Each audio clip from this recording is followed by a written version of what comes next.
2020 has been a year unlike any other, but I'm not here to wallow in that. Instead, I want to focus on the positives. I watched over 300 films this year. 59 of those had 2020 releases in the UK. So, here are my top 10 films of 2020. As usual, I would like to start with some honourable mentions. The first of which is entitled Makeup. It's a British indie film that went way under the radar. I only know about it because somebody recommended it to me on Letterboxd. But for a directorial debut on a fairly low budget, it's exceptional, so I suggest you seek it out. The other film I would like to mention is The Wolf of Snow Hollow. It's Jim Cummings' newest film, and this time it's a take on a werewolf tale. I don't think it's quite as good as his previous work with Thunder Road, but it's definitely still worth a watch, and I just have a lot of respect for Jim and his mission in film. And now for the main list. As usual, I'm going to move quickly through the first 5 films, and then I will talk about my top 5 in a bit more detail. Starting off this list at number 10, we have Portrait of a Lady on Fire. Gorgeously shot, wonderfully detailed, and packed full of emotion without ever feeling overplayed. Forbidden love with an expiration date. How do you capture the essence of someone you love on canvas? Do you choose memory or life? At number 9, we have Possessor. This is a bloody good time. There's a lot of brutal moments to enjoy, and I really like a lot of the visual elements that they employ. If you like your violence interlaced with a Nolan-esque narrative concept, then this is the film for you. At 8, we have the documentary Dick Johnson is Dead. Documentary is not normally a medium I find to be all that inventive. This is though. Admittedly, the strongest parts of this are the very direct conversations had about the illness that has taken so much from this family. But the fictional stuff makes this a more enjoyable and joyful experience. Well, as joyful as death can be. At 7, we have The Assistant. This is very low-key. It focuses on the day-to-day minutiae of an assistant in a film production office. Very little actually happens, on screen anyway. Instead, it focuses on building an atmosphere and tension by presenting an environment that allows abuse to fester. This is wonderfully anchored by our protagonist Jane, played by Julia Garner, who presents an air of tiredness and anxiety that really pushes this film past its limitations. It is exquisitely shot at times. This is a minimalist marvel worth watching.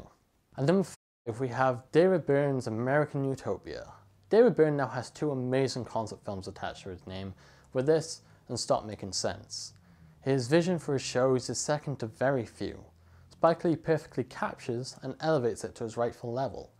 This is such a joyful and exuberant film that somehow grounds itself in reality, not afraid to confront the horror, but refusing to wallow in it, instead pushing forward with the hope that we can make something better, that we can be something better.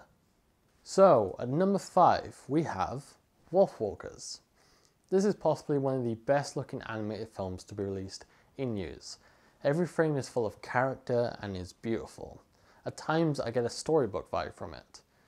They also employ a myriad of visual styles throughout to represent the mood/action of certain scenes. Now, this is not your typical animated film you'd see coming out of, say, Hollywood. That will become very apparent from the strong accents present in the voice cast, all of which turn in some wonderful performances. It's a dive into Irish mythology and history, specifically the English's occupation of Ireland. The villainy looms large, and there are several fairly dark moments throughout. It is maybe a bit more mature than it appears on the surface, though it's still fairly accessible to children. They don't patronize the audience, which is nice. This is also a tale of 2 fairly different girls becoming friends and escaping their loneliness. There are some extraordinary scenes that will stand the test of time, and it's nice to be able to say that about an animated film that hasn't come from the House of Mouse. At number 4, we have Mank. Now, what I'm about to say may sound a bit contradictory, but such are my feelings on this film. I think it's very flawed. It's based on a ridiculous lie from a hack critic who was dead set on discrediting the work that Orson Welles put in Citizen Kane. Because of its basis in said lie, the ending flops like a wet balloon. But I adored the time I spent with it. I have a special place in my heart for films about films, especially ones about old Hollywood. There's a magic to the time period that when captured on screen, it sings. Admittedly, this is less about films and more about the circumstances that led to the creation of the first draft of Citizen Kane, the social and political environment that America found itself in that even permeated Hollywood itself. It's a tale that actually has some relevance to our current state. So on top of the intrigue generated from the thematic and narrative elements of this film, it also has a very strong visual and oral style. One that doesn't feel like a filter. It feels accurate to the time while also feeling fairly modern, and I just absolutely adore it. Fincher's films have always had a very unique, a very distinct and strong visual style, but this is unique in comparison. Eric Messerschmitt's work as DOP is extraordinary. Trent Reznor's and Atticus Ross's score is enchanting, and I've just got to give praise to every other department of this film because it truly captivates me. Gary Oldman is superb in the titular role as Mank. The rest of the cast are great as well, but I have to single out Amanda Seyfried as Marion Davis, who's just so dazzling and charming. Her scenes with Mank are some of the highlights of this film for me. An imperfect film, yes, but one I absolutely loved. And number 3, we have the film that actually occupied first place on my list for most of this year, and that is The Lighthouse. This is a superb tone piece that truly captures an atmosphere and aesthetic unlike many other films I've ever seen. It's also quite possibly the best looking film I've watched this year if we're talking distinct and striking visual styles. I always have a soft spot for modern black and white films that employ interesting aspect ratios. This uses one that's even smaller than the typical Academy 4:3 ratio, but it allows a lot of height in the frame that the film uses to its advantage when presenting some of those exquisite wide shots. The phrase, every frame of painting, feels very relevant here. It's orally amazing as well. The sound design and score are great, and at times you can't really separate the two, but if I remember rightly, that was an intentional choice from Robert Eggers. I guess the final thing to mention is the performances of Robert Pattinson and Willem Dafoe, who are both extraordinary. They have amazing chemistry. Dafoe's monologues are some of the highlights of the piece, along with their drunken antics. Seriously, this is a great film. At 2, we have Uncut Gems. This is one of the most anxiety-riddled films I have ever watched, with probably the best ending of any 2020 film I've seen.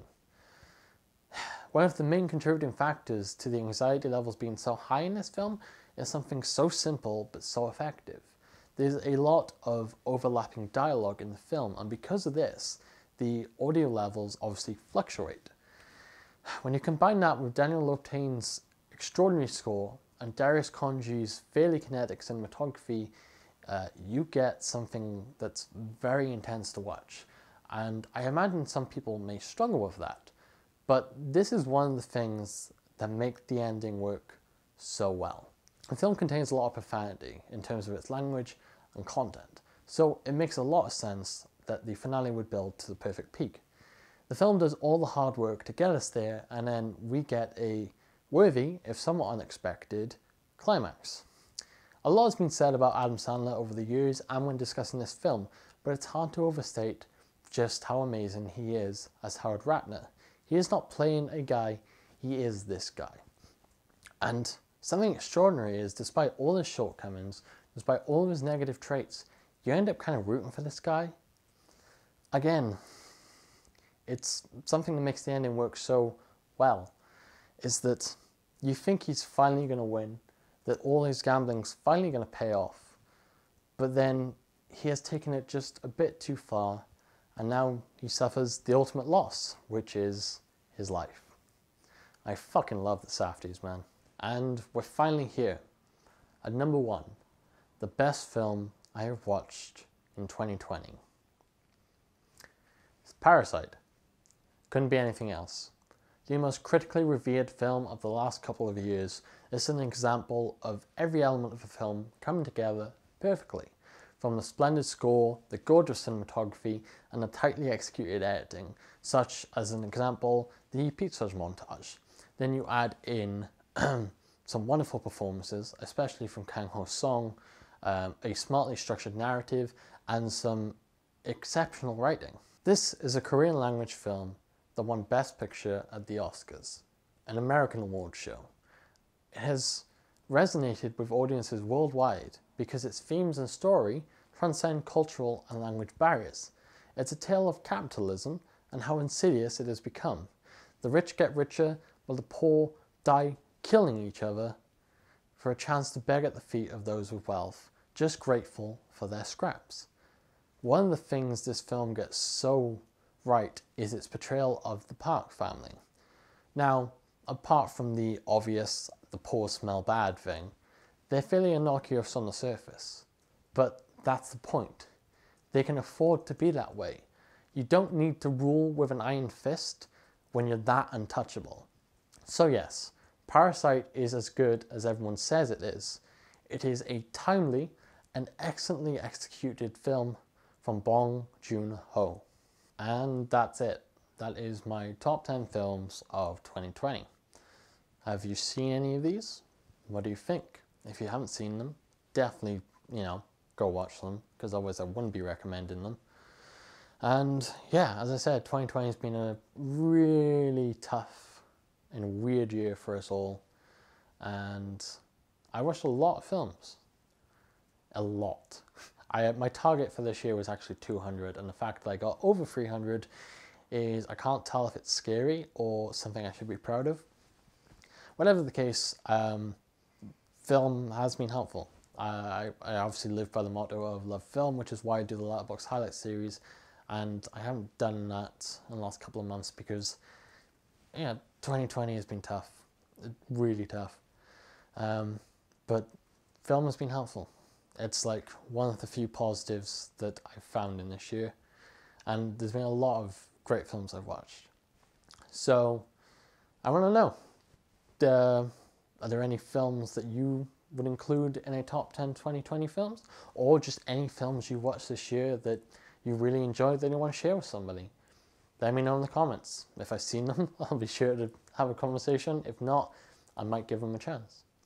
But yeah, I guess thanks for watching, and remember, love film.